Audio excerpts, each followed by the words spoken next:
A Ron Howard movie was released in the year 2005.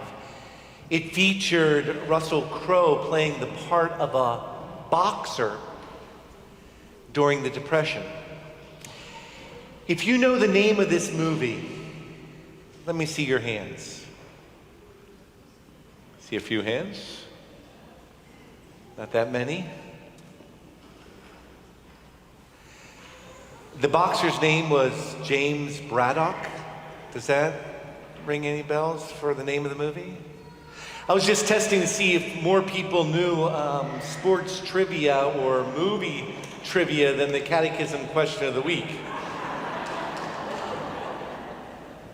No, actually, this is a phenomenal movie. It's a wonderful movie. And if you haven't seen it, please go out to see it. The name of the movie is The Cinderella Man. And that was a nickname given to James Braddock. He was a boxer, and he fell on some hard times, and the Depression hit. He finds himself trying to find work in the docks in New York City, and he's just barely getting by, barely able to take care of his family. And by a turn of fortune, he's presented with the opportunity to box again. And he wins. And another opportunity, and he wins.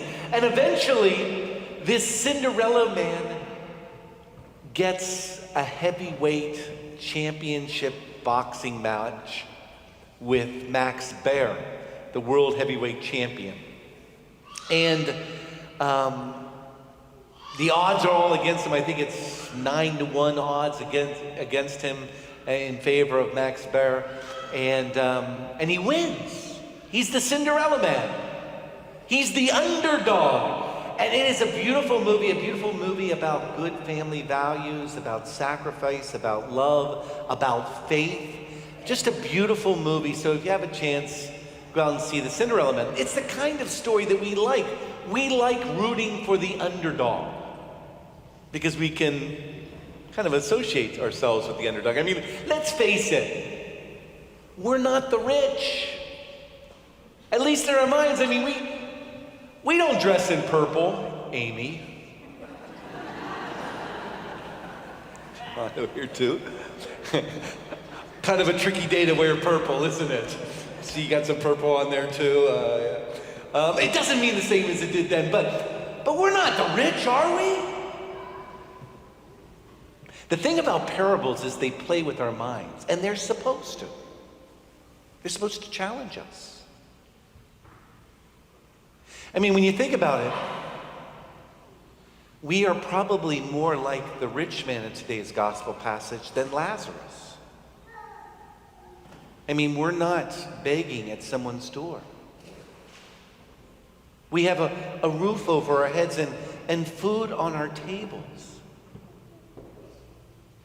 We have, you and I, plumbing in our houses that works. In many ways, you and I live better than the kings and queens of antiquity. We have more benefits. We have more leisure than people throughout history.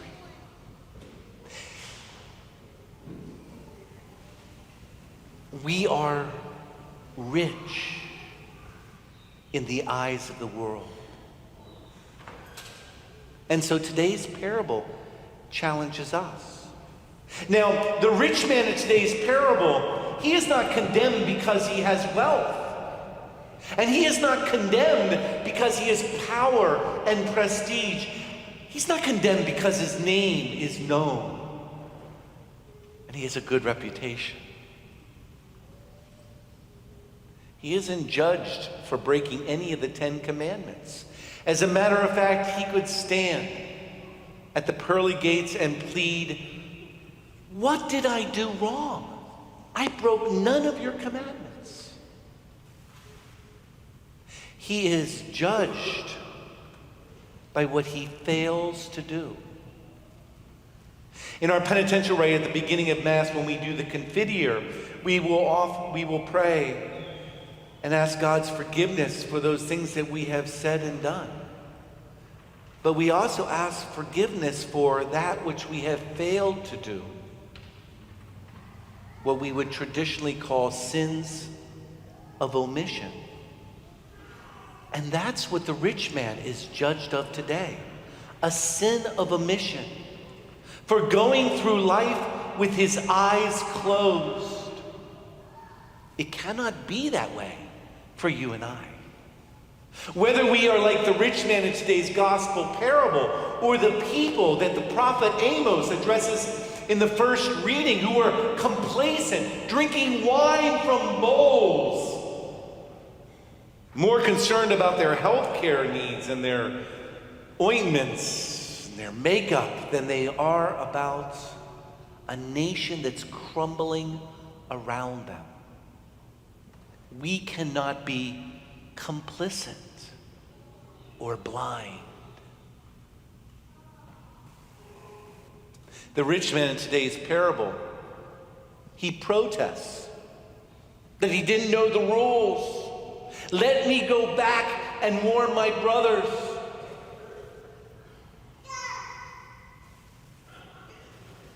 We have one who has been raised from the dead. And we have the voice of the rich man who is speaking directly to us today, because you and I, we are the 5 brothers or 5 sisters.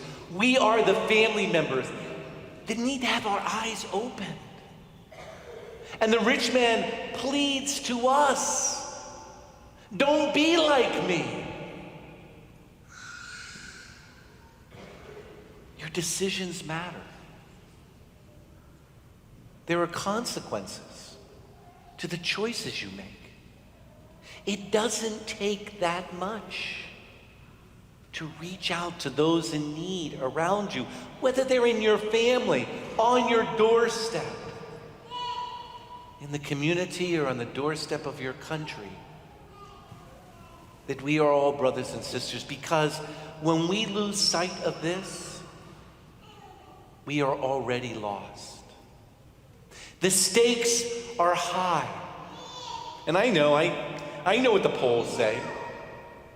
Maybe your voice is among the polls, which suggests that everyone's going to heaven, that there is no such thing as hell, that no one goes there. God wouldn't do that to us.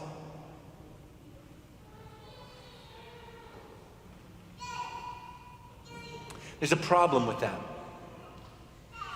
While embracing such an opinion will put us right in the heart of the communal thought on this issue, it's not the way Jesus thinks, the Son of Man, the Word made flesh, who about 90 times refers to God's punishment and hell in the Gospels. Not that God doesn't want all of us to be saved. Not that he doesn't tell us exactly what we are called to. Whatever you do for the least of my brothers and sisters, we're told in the judgment scene in Matthew's Gospel, you did for me. And whatever you didn't do for the least of my brothers, you didn't do for me. And so as we gather here for the Eucharist, as we receive the life of Christ within us, we ask that that light open our eyes and our hearts to those around us and to their needs.